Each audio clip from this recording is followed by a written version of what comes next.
Hi intro students, this is a video to help you get started on what we're going to identify as space planning. And so the lecture that you have will walk you through the basics of what are minor and major traffic clearances. I happen to print out some of the main slides for ideas so that it's easy for me to reference with you, and I would encourage you to do the same. The other tool that we should be using while we're going through our space planning information here is our book. And what was allocated to read to correspond with space planning would be chapter 6. And I'm going to point out some main points with space planning. I'm going to take some notes here to share with you so you can see them on the screen as well. But when you take a look in chapter 6, what are some main highlights that you could notice, and how could you relate it to what you have to learn and to accomplish in some of the upcoming things I'm going to ask you to do? So we take a look at chapter 6. Both chapter 6 and chapter 8 are going to be the ones that will focus to help you. Space planning for chapter 6, it's helping you see about how certain areas such as new construction, remodeling, some of our information about square footage.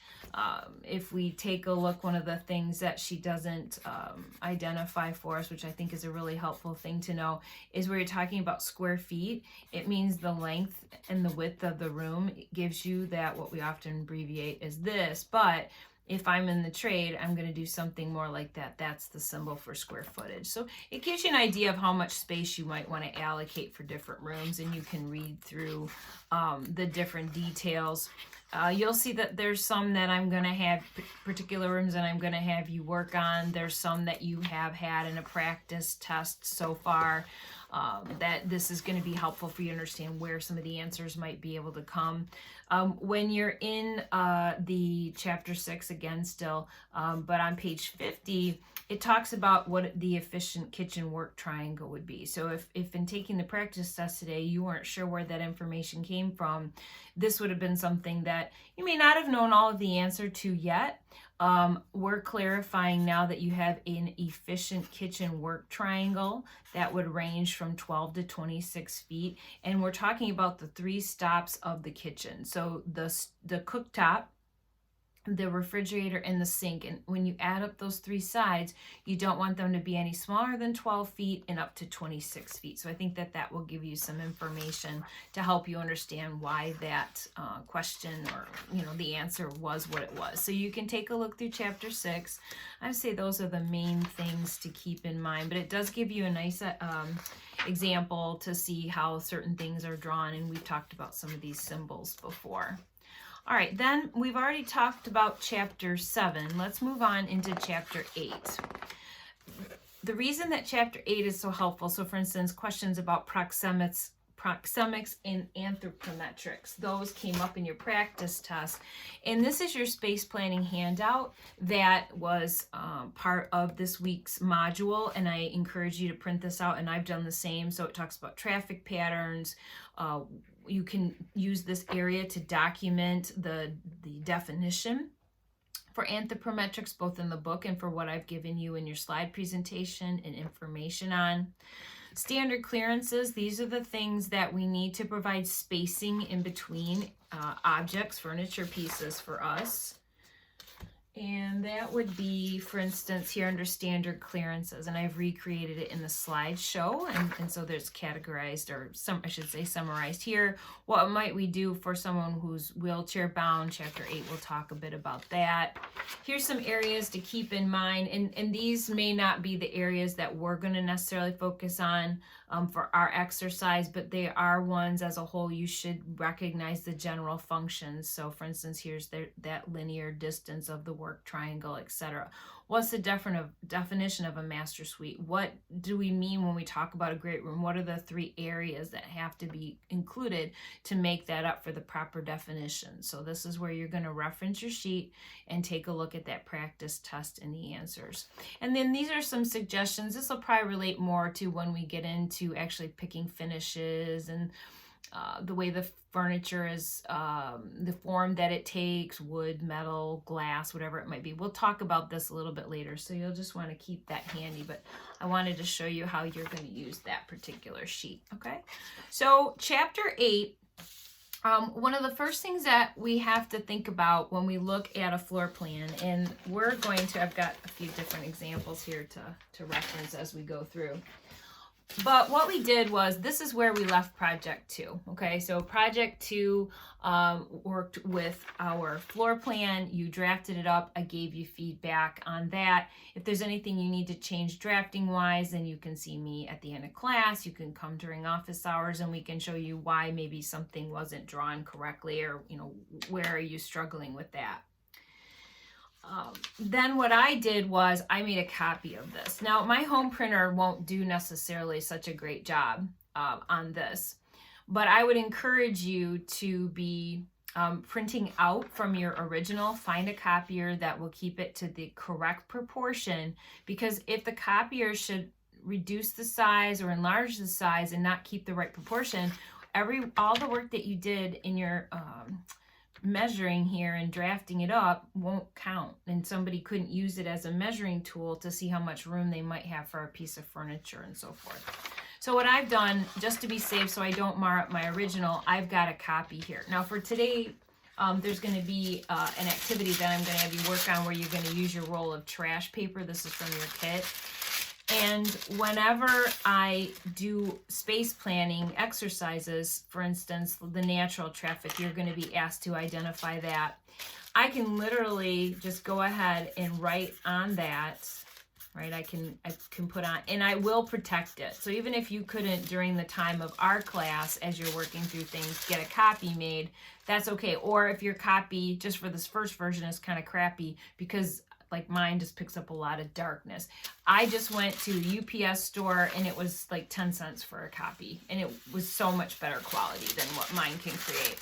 But when I ask you to do natural traffic, and that's where chapter 8 is going to come in, we'll talk about that again in a moment, I can start to use it as a tool where I lay that in, and I'm doing it so it's nice and bold for you to be able to see.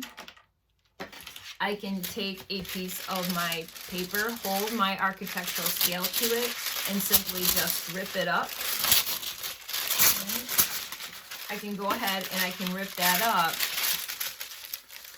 Now, if I didn't have a copy of it, I could take it, and mechanical pencil's good. If I'm just doing a basic sketch like this, though, it really doesn't matter. I can just go ahead and trace over everything I've got in the drawing. It's just a real fast process. Everything is very rough, and this is what we call a sketch. So when I'm asking you to do sketches, this is the idea. You're taking this over and you're putting it. The other option that you can do when you're space planning is, if I already have a copy of it, I don't even have to spend time, because I've got to relabel the kitchen, I've got to relabel everything in there. So what I can do is, if I have a copy of it, I could literally go right on the drawing, and I can go ahead and I can mark. And you have a nice little tool in your kit called a French curve. I just got these different colors I wanted to do it in for you.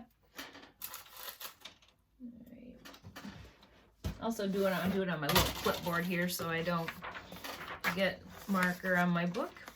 But what I can then do is, if I take this and I do something where I'm identifying natural traffic pattern that 207 shows you in your book, then what I can do, just make sure you can see, what I can do is take it and use this as a curve that looks, let's face it, way better than that, right? So there's tools in your kit. You can then do this, and then because I have a copy of this, check it out, we can then label it as natural traffic. And when you read through the definitions and you see through the different details of what natural traffic pattern is, you'll see that your book has a handy description here in 8.3. Again, page 207, and it talks about how we move through the space when there's nothing there. As opposed to, all right, I start laying things out. I start taking a piece of trash paper I start thinking about how I might want to lay things out. And whenever you do the space planning, one of the best things you can do is to go ahead and have it so that you mark it on your paper so that when you get done, you can see where you want to lay it back down again. I wouldn't take the time to redraw everything, because for something like just a basic furniture plan, you're not going to be able to do it just on a copy of it. It's going to be best for you to do it on this piece of trash paper, and then you can just simply handwrite. It doesn't have to be formal architectural lettering. We're just trying to work through a quick idea. If I keep in mind underneath here what the sheet is of the natural traffic, and let's say that now my goal is to create, so let's say we're going to do, this is now a furniture plan. We don't have a scale anymore, so we don't have that. We have a furniture plan, and let's say we want to make it for a bedroom. And I'll talk about Chapter 8 with how it talks about all of those sizes that you can do. You have a variety of different templates. Yours may or may not look like mine. But they'll give you examples of things. I even have over the years gathered a circle template to help me with things like a round area rug or an ottoman, though that could be pretty helpful. I'm going to use my basic gray one here, and I'm going to work. I would suggest your mechanical pencil on this one, because this is a lot tighter to what you have to guide in there. I'm going to do mine in red though, guys, so that you can see it better in the video. So if I'm trying to figure out where I want to put things, and plus if you're changing your idea, you don't want to have to keep erasing or, start all over again necessarily. But with trash paper, it doesn't matter. So let's just say I want to do an immediate, let's say it's a queen size bed. And I'm going to go ahead and I'm going to draw it out like this. And then generally what you'll do is you'll do like a couple different pillows in there, and you can draw the sheet as if it's getting pulled back. And I'll put in a little bit of a thickness here for a headboard and a little bit of a footboard. And when you have this, what we can do is you can do a cutout of it. In other words, you could take this, and I'll show you, you can see an example in the video or in the slideshow, where if you have, in fact, I even have one here. When you cut out pieces, if I were to take a copy of this and you cut out pieces, you could do something like that, or you can use your template like we've been using. What's beautiful about this is, let's say I did document what my corners were and I thought I might lay it back over. Let's say I try it on this wall, but when I read the directions of what I need, it says I need 2 end tables. Okay, well, I've got 2 different end tables. And funny enough, it says a stool, which is 15 inches in diameter. I'm still going to use that template. You don't have to use just what it says that it is. I'm going to use it as a general idea so that I have an end table on either side. It may require you to look online and see what some of the furniture sizes might be. You do have a description of your client. When you have that information, you can get started with things that might work. But right now, you're really not worrying about style or the form. We're making sure that function is happening first. All right, so that form follows function, wording and the directions on your slides, the lecture, it's all about form follows function, that coin from Larry Sullivan, to make sure that if I need those end tables, it doesn't really matter if they're glass or metal or wood yet. It matters, do they fit within the room? Are they provided? And then we go figure out what they're actually going to look like. I am playing with shape a little bit, but I can't help it. I'm thinking of harmony. All right, so now if I slide over, look, I didn't have to erase it. Look at that. Now I could say, all right, well, what if I put it here? How does that work with the door? Okay, I think about the directed traffic pattern, and I come in through here. Now, I have to then figure out, okay, if I put this here, is this okay for how close it is or how far it is? How much room do I need from here to here? And that's where, when you have your standard clearances in your information coming around to the bed, and in chapter 8 here, you will see that you have a variety of directions. How much leg room do you need in front of a chair? How much room do you need to pull a chair away from the edge of a desk or a piano when you're sitting, and how much clearance behind it? This would also pertain to a dining room if you selected the dining room to do. Here's a dresser. I've got to have 3 feet in front of that dresser to clear it. And never ever do we want to put a bed up against a wall. That's a way that we can kind of work through some things sometimes, but as a designer, we're trying to provide for proper clearance, and this will always make it difficult, for instance, for someone to make the bed. So minimum requirement is 18 inches, that minimal clearance here for what we consider a minor traffic clearance, or the 1'6". You've got to allow for that 18 inches. So let's take a look. If I were to leave this here, and I'm going to go ahead, if you need to use your drafting dots, you can hold it in place, but I'm just going to hold it here now. I can always get rid of those carrots and look at that in a moment. Now I'm going to go ahead and I'm going to say, okay, well, let's see. If I do 1/4 inch scale, because that was my original drawing, and I measure it, it looks like I have, let's see if you can see that. I have here 0, 18, so I can't quite tell exactly. So I'm going to go to the 1 foot mark. I'm going to count to every line past 0, and it looks like I'm at 1 foot 9 inches away from the wall. So that meets what I need, because the minimum would have been 18 inches or 1'6". So this is a possibility. So let's keep that in mind. And I'm going to go ahead and get rid of those corner marks that I put in. So I have to provide a bed.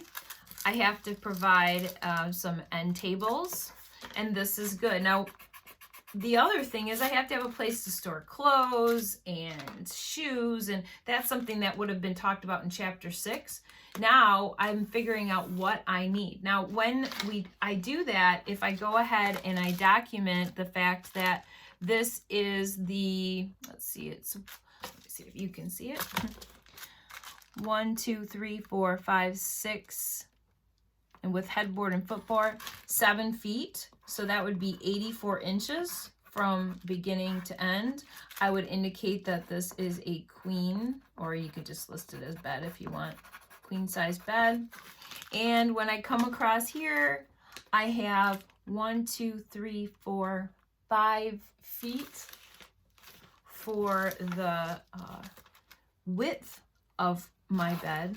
So I could use arrows. I could just simply say that it's, what did I just say? 60 inches. Yeah, 5 feet. I could say that it's 5 feet by 7 feet. Anything to document that information now helps me know what size I have to order. And I'm going to show you some other ways to do that. For our basic purposes, we're going to have it so that you just document it on here for right now. If I measured the diameter, the width of this round object, that's called the diameter, I would have 1 foot and then 3 more inches. So this would make it 15 inches, and I could say a nightstand, I could say an end table. I could even do it where if I pull it off the drawing, and for this you don't necessarily have to do architectural lettering. We're just doing some quick ideas. We'll make it look more polished later. So we could do a nightstand. We do the same thing here as 15 inches. So we have that. Now, the other thing is I don't have yet is I don't have a way to store clothes yet. If I go back to chapter 6 and it tells me the basic functions of things to do, or even just think about my own room, well, an armoire would help me do that because I don't have a closet here. What's a typical size for an armoire? Well, we could see if there's something on the template, but in this case, it appears that there's not anything in the template for me. This is where you're going to have to go and research some information on furniture types and sizes. If I were to say 27 deep by 60, this Chase Lounger settee, I know that that is a realistic size for an armoire. So I'm going to go ahead and I'm going to use this.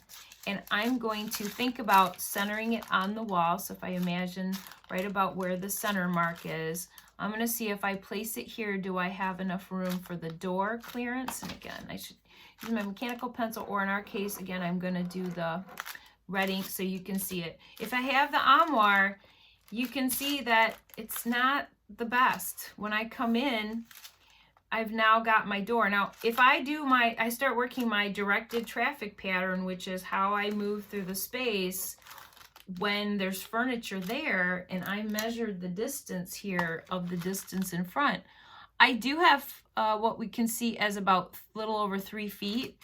The problem is this is a little awkward with this door. Now, I could choose to close it off. But if that's one of the unique features that you talked about in Project 2, we might want to reconsider that. So let's try something different here. What if I flip the paper over? So I'm taking and I'm flipping it over. What if I do something like this? Oh, well, that doesn't work because I have the door in the way. What if I do this? Nope, it's in the door there. So now I'm thinking, what if I do this? And I think we just, oh, thank goodness that worked out. I was under a lot of pressure because you guys are watching me in the video. All right, so that can work because we can make sure that the distance here is correct. And if I go to my 1/4 inch scale, I'll start at 0 here, 1, 2, 3, about 3 feet, 3 inches. So I've got enough room. And the other thing to keep in mind too, is that I have to have enough room for that door to swing open. So it's not the most ideal. What I may want to do is I may want to slide this over a bit more. Now, just because your template says it's one size, this one says it's 27 by 60, doesn't necessarily mean that this is. So let's measure it and just to make sure. Yeah, this one's actually measuring more like 30 inches. So I want you to know that these are for you for template, but they don't necessarily mean that they're the exact size. So here's what I want to do, because I also don't like that I did that little line on my drawing. So here's what we're going to do. I'm going to take my sheet and I'm going to rip it.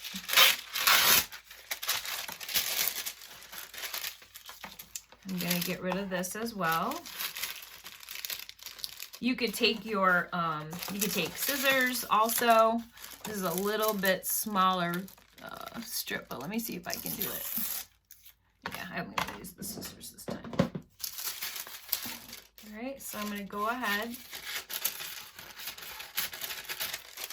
And there are ways, of course, that, gosh, if I had the computer, I could be doing it with moving objects, but this is sometimes how you can brainstorm really, really loosely and well, especially if you're working with a client. Now, here I had my sheet, and originally it was set this way. If I tore my sheet in half, and now I move it over here, I can have a decent sized armoire that when I open the doors, I'm over further, or I can keep what I had here. And maybe what I want to do is look for, okay, well, I found that there was an armoire that was 30 inches, but I also know in looking up, like this one, I happen to have a catalog on. If I look in an example of an armoire, because I want to make sure I can hang clothes, if this is a guest room for someone, let's see if we can find an armoire, TV cabinet.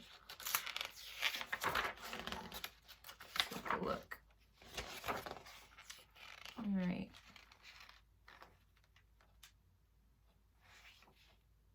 Okay, so this one has adjustable shelves, and it's indicating you can get it with armoire, so we can have the hanging of the clothes.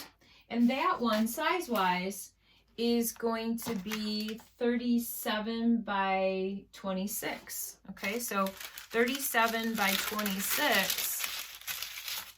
I'm going to go ahead and retrace what I've got in just a minute, but let's come up with the 27 or 26 by 37. So it's not going to be particularly big, but it's the size that I found. So here we've got 27. So I'm marking it at the 2 feet and 3 inches. So that gives me 27. And then I come over here and it said that it was going to be 37 inches wide. Sorry, I can't show you all on the camera. I just have to read it to you. Here's the 37 inches. So I know that's 3 feet 1. All right, so I go to here, I've got it coming over 1 inch, and this is the small unit.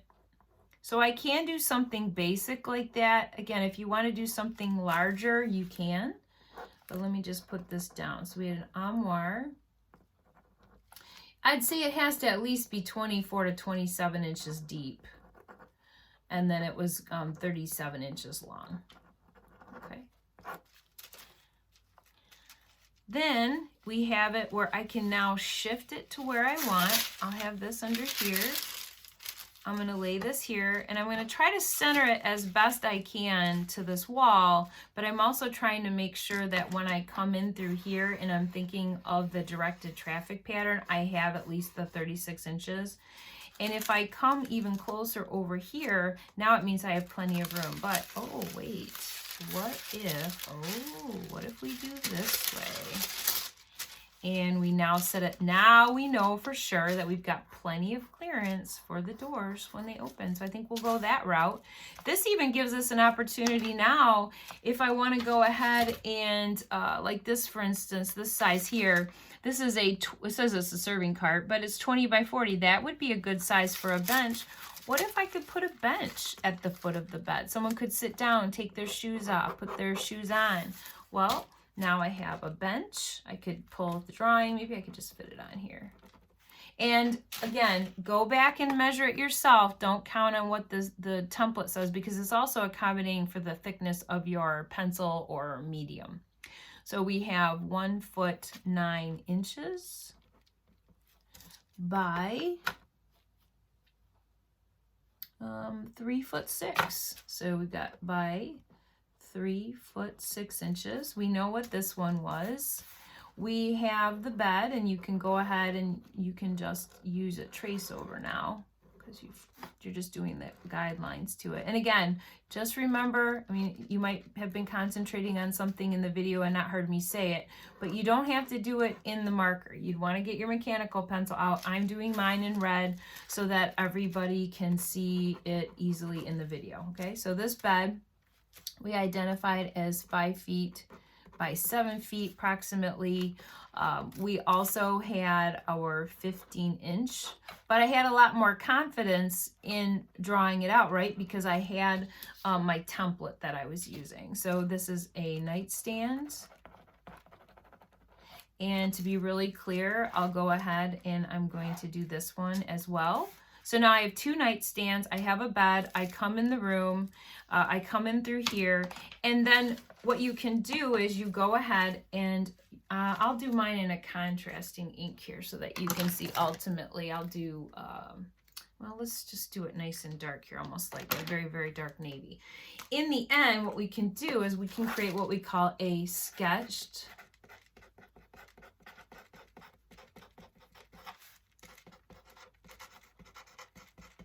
furniture plan.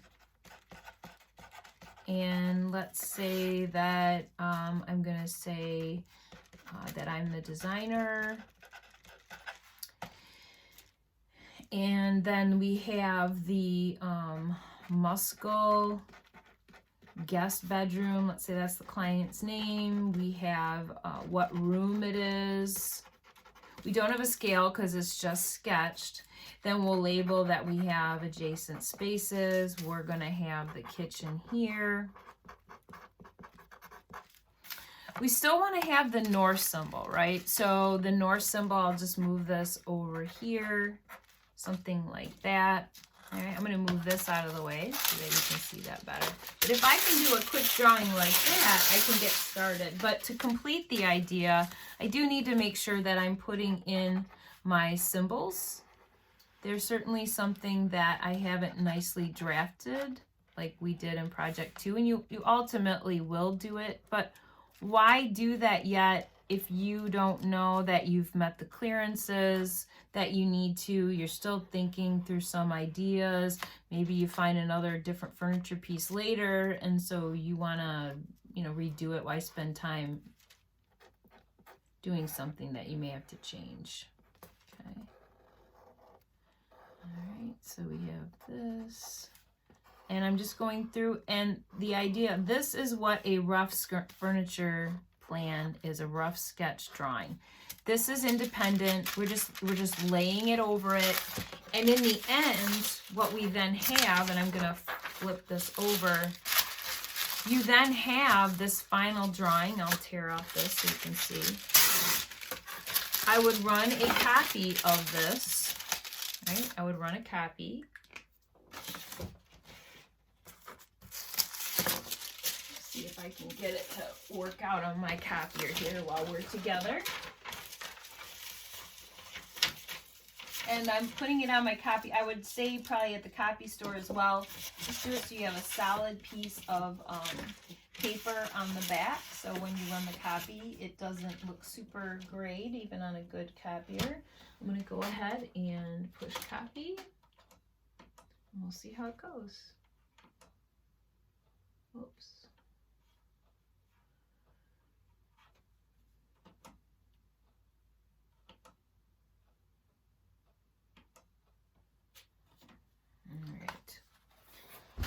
Because the next thing that I want to talk to you about is that directed traffic pattern. So while that's printing, we'll let that print. But we need to identify now, okay, we talked about how it was, even keeping that triangle underneath, or the direction of the arrow and the lines underneath it helped us remember that they've got to get from the one doorway to the other in our particular drawing, making it across here. So now I have just a basic version. You can see it kind of came through a little bit, but just a basic thing like that is great, guys. And you're going to take a picture of that. And making, if I made a couple copies, what that means now is I can go back over and I can identify, and I may not be able to use this anymore, but I can come through and I could do something like this, right? And think about, okay, here is what I'm identifying as the directed traffic. And I have to say, the four-year schools love this exercise. They love to see when you guys do these basic layouts. So now we're showing the directed traffic pattern on this drawing. And the main thing to show in sharing with me that you've met the sizes would be that you go ahead and lay that on your drawing and you would identify, okay, how much room do I have in this area? So I've got 1, 2, 3, 4. And I know, again, going back to the standards allocated in my information, that we need to have these particular sizes, okay? All right, and one last thing before we, I let you go ahead and start working it on your own. Let's see if there's anything in Chapter 8. Take a look at the different clearances it talks about. Proxemics, anthropometrics is all here. One of the things that it will bring up to you to consider are your elements and principles of design. We're not thinking so much about color and pattern or texture necessarily yet, but we can look at this book and think, okay, how am I going to establish a balanced relationship in this room? Is that possible? Like from here, I'd say it's an angular balance. And the rhythm is established by these, but yet it doesn't feel like it's just pulled up against the wall. There's angular placements, and we don't have as big of a room to be able to do that, but establishing an angular line, different ideas. So that's how Chapter 8 will help you with that. I did want to take one more moment, though, because it's been a little while since we actually did the some of these examples. All right, so what I want to do is I'm going to take just a basic sheet of paper, and I've got to grab my mechanical pencil.